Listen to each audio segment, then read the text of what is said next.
So in our next video, we're going to look at some older products actually with a 4% guaranteed rate, because for years, what we just went through there, that was not the case. When all things are equal with the same guaranteed interest rate and MEC limits are identical, it'll be the opposite, where one large policy will actually outweigh or outperform multiple policies. So for people that have been in the business for a while, including myself, we're used to working a muscle repetition so many times, right? Whenever that question was asked, hey, should I go with one policy or just max fund for a short period of time, take out another one? If I'm interested in that, one policy made more sense almost every single time because all things were equal with the guaranteed rates, MEC limits, all that fun stuff. Now the game has changed a bit. So now we've got to study it and understand what is truly in the consumer's best interest based on what they're trying to accomplish. So in this video, we are going to look at a similar analysis of the last video, asking the question, does it make sense to take out one policy and pump money into it for as long as possible? Or do I take policies where I fund them for a short period of time, take the 10-pay policy, exactly what we looked at in the last video, but fund it for 10 years to maximize my internal rate of return, stop, let that policy keep cooking, and then start a new one. I have to go through new expenses, but will the internal rate of return exceed the new expenses that I have to take on every time I begin a new policy? That's the main question. So we're going to look at the same thing we did in the last video, but we're going to look at the old products that had a guaranteed rate of 4%. Why we are showing this is if you have a policy already in force that has a guaranteed rate of 4%, this will apply to you. Also, guaranteed rates of 4% existed since the 1980s, right? Since 1980 with a lot of insurance companies. So from 1980 through 2021, that's a long time to have a guaranteed rate of 4%. With that guaranteed rate of 4% applied to all life insurance products, that would result in a similar MEC limit with all life insurance products. My point to mentioning this is what you will find, unlike the last video, is if I go with one policy and just keep feeding the beast and I don't have to go through new expenses, that will produce greater results. Whereas with the new products, not the case anymore. So this will be good to go through just in the event that you've ever heard, hey, it makes sense to keep on feeding an existing policy and not go through new expenses with new policies. That had been the answer for about 40 years with all things being equal. So we're going to go through it and provide some details similar to what we did in the last video. So we're going to keep all things the same, still apples to apples with respect to company, product, design. We've got the whole life 100 and the 10-pay.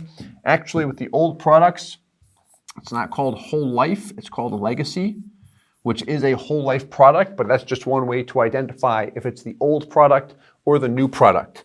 But exact same thing when we look at the funding here. Legacy, let's call it 100 product, one policy where I can pay into it up until the age of 100. I only have to go through the initial expenses once, and I can keep feeding that policy for as long as I'd like. Whereas a 10-pay policy, I will still see the highest internal rate of return with that option, but I can only pay into it for a maximum of 10 years. After that, I have to stop. Even if I want to continue to pay, I no longer can. But that's the advantage is the internal rate of return. The 10-year funding option, that is a disadvantage to some. Some people prefer that. And then here's the big disadvantage. New policy results in new expenses, new break-even point, new startup costs.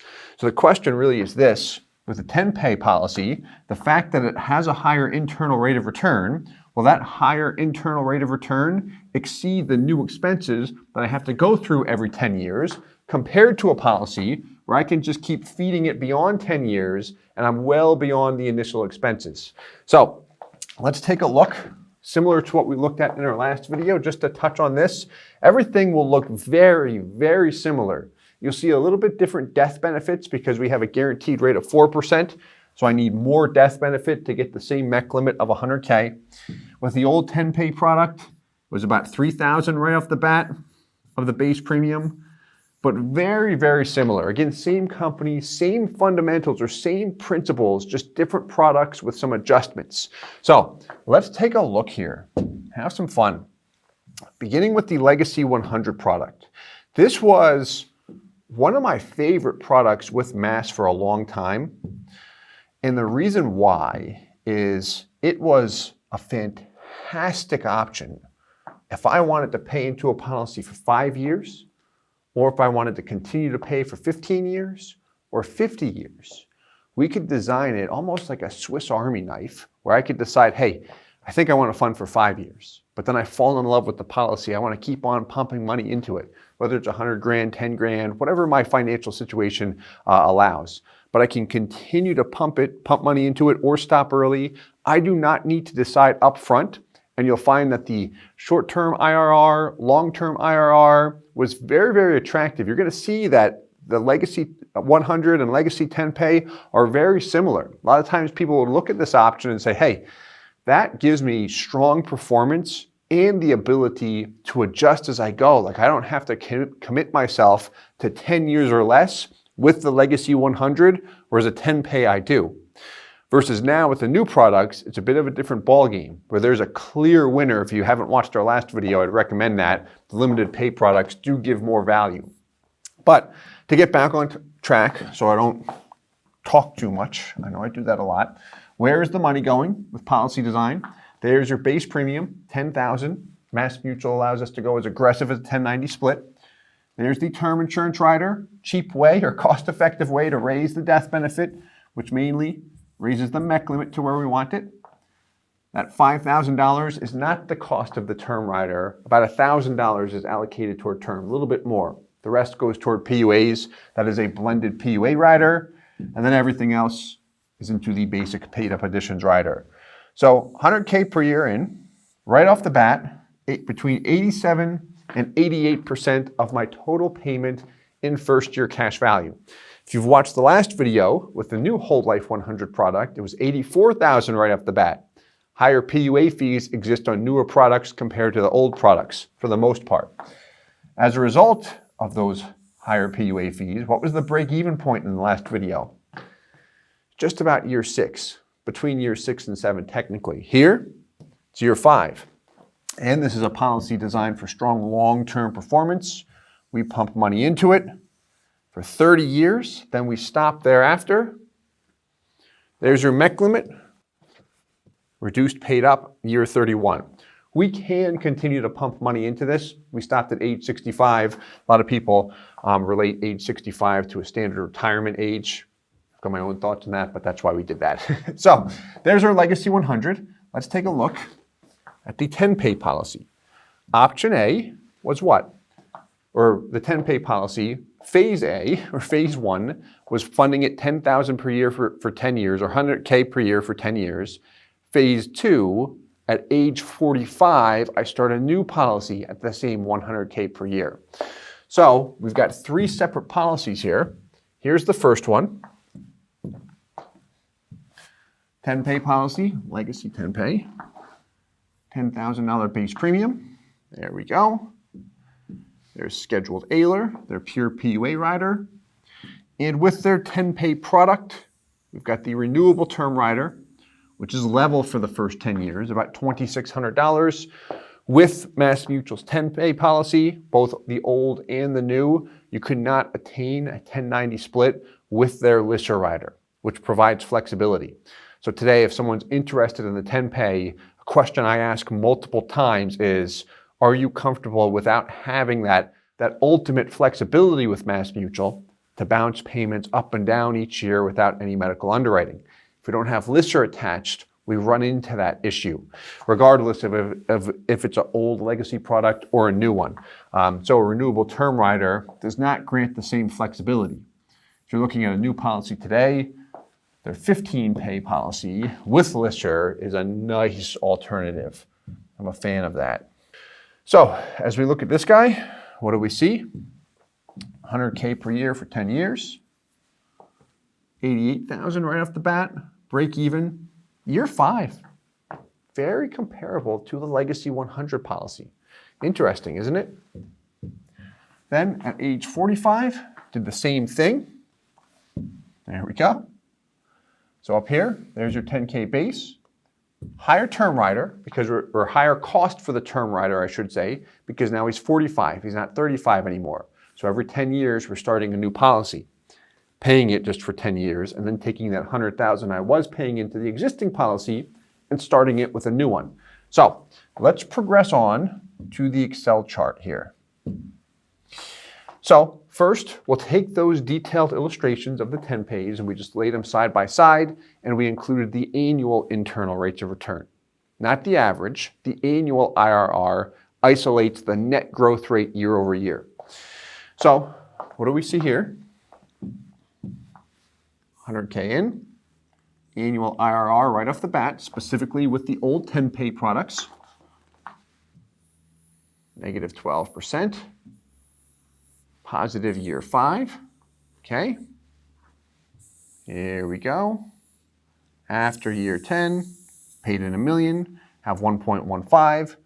There's your IRR over time. Starting at age 45, breaking even between 5 and 6. Starting at age 55, breaking even at year 6. If we look at the year 15 mark, what do we notice here? IRR, 4.92. Starting at 45, 4.84. Starting at 55, 4.67. So all things are equal, designed with a comparable MEC limit, minimum death benefit, maximum cash value. Why the difference in the internal rate of return exists? As we grow older, naturally those expenses come up a little bit. That's why we see the difference there. So next, take a look at this guy. Here we go, which just puts everything side by side. The far right, we've got the combined values. So here we go. You've got 3 10-pay policies on that combined values chart. The difference is after year 10, we stop funding the first one and then begin a new one. So the question is going with this strategy, knowing that a 10-pay policy yields a higher internal rate of return long-term than a legacy 100. If I start a new policy every 10 years, going through the new expenses, will the higher IRR work to my advantage compared to the legacy 100 policy, where after 10 years, I don't have to start a new policy. I can keep pumping money into it, keep feeding the beast and seeing it grow. That's exactly what we want to look at. And again, these are old products with the 4% guaranteed rate. If you have one, this applies to you. If you don't have one, it's no longer available. But if you were told that feeding an existing policy will always produce greater value, it's because the old rules, that was true, and the old rules existed for about 40 years. That's a long time. So, legacy 100, here we go. 100K per year for 5 years. After year 10, cash value, $1,160,000. Here we go. Now I keep on pumping money in. What's also interesting here, if we look at the first 10 years, the old legacy 100 product often outperformed the 10-pay policy. Not by much, it's about a $10,000 difference. Legacy 100, 1.159, 10-pay, 1.149.